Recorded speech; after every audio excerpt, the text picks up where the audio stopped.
Lesson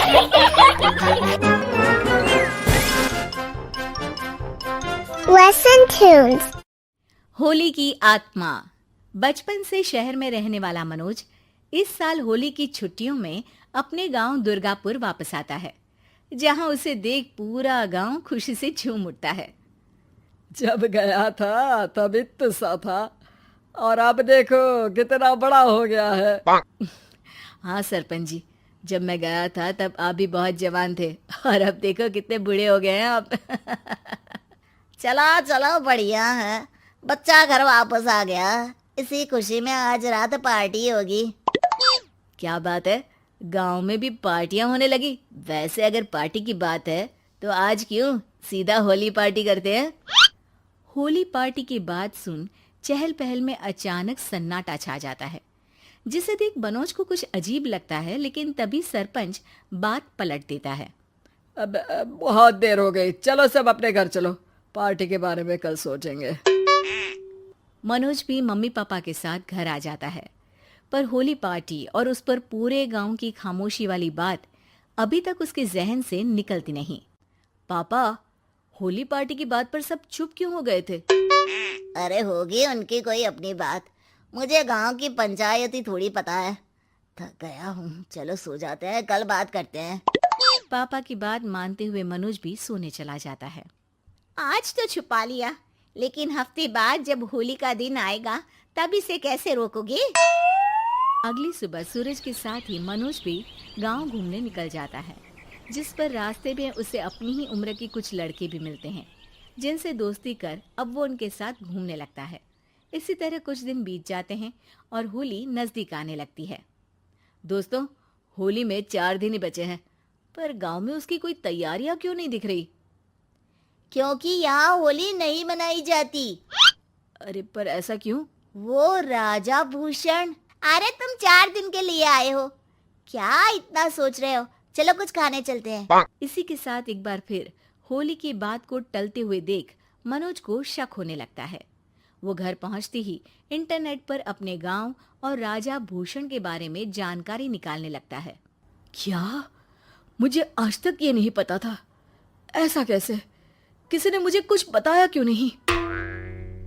सारी जानकारी लेने के बाद मनोज गांव वालों या अपने मम्मी पापा से कुछ पूछे बिना खुद ही उसकी सच्चाई के बारे में छानबीन करने लगता है, जिसके चलते वो राजा भूषण की हवेली में पहुंचता है। वाह, क्या हवेली है यार! पर क्या यहाँ सच में कोई भूत है? हेलो भूत जी, कोई है क्या? हम इस साल गांव में होली सेलिब्रेट कर रहे हैं, क्या आप उस पर थोड़ा इंटरव्यू देंगे? मनोज के ऐसा बोलते ही गांव में तूफान उठ जाता है और हवेली में रखी सारी चीजें हिलने लगती है। एक अदृश्य शक्ति मनोज को धक्का देकर हवेली से बाहर निकाल दरवाजा बंद कर लेती है। ये सब देख मनोज हैरान रह जाता है। क्या अभी मुझे हवा ने धक्का देकर बाहर निकाल दिया? मेरे होते हुए इस गांव में कभी होली नहीं मन सकती, इसलिए दोबारा ऐसी कोशिश भी मत करना, अंजाम बुरा होगा। आवाज सुन मनोज हैरानी से इधर उधर देखने लगता है, पर उसे कोई दिखाई नहीं देता। वो गांव वापस आ जाता है, जहां तूफान की वजह से सब कुछ तहस महस हो चुका होता है। आखिर ये तूफान आया कैसे? ना ऐसा कोई मौसम था और ना ही हमने होली का त्योहार मनाने की बात की थी। सरपंच की बात पर कोई रिएक्शन दिए बिना मनोज चुपचाप अपने घर चला जाता है। इस तरह देखते ही देखते होली का दिन भी आ जाता है और मनोज रंग लेकर गांव में निकल जाता है, लेकिन गांव पूरी तरह खाली होता है। अरे त्योहार का दिन है, धूमधाम की जगह मातम क्यों मनाया हुआ है?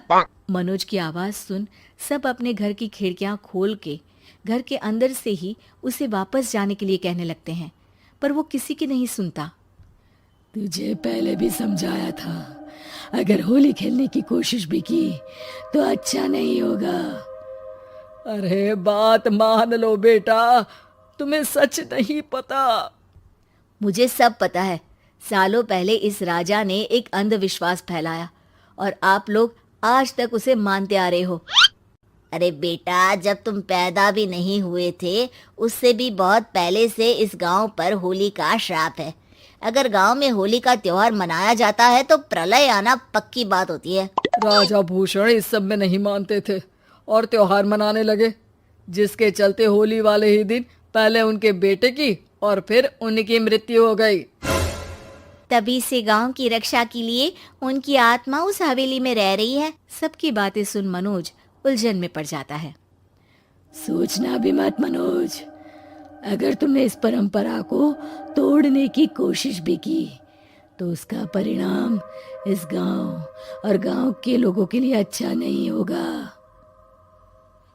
मुझे भी यकीन नहीं हो रहा कि आप लोग एक बेतुकी बात को मानकर सालों से रंगों के त्योहार को मातम की तरह मनाते आ रहे हो।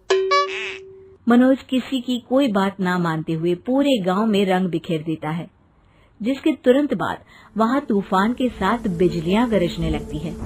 अचानक मौसम में ऐसा बदलाव देख जहां मनोज कंफ्यूजन में आ जाता है, वहीं गांव वाले डर से सहम जाते हैं।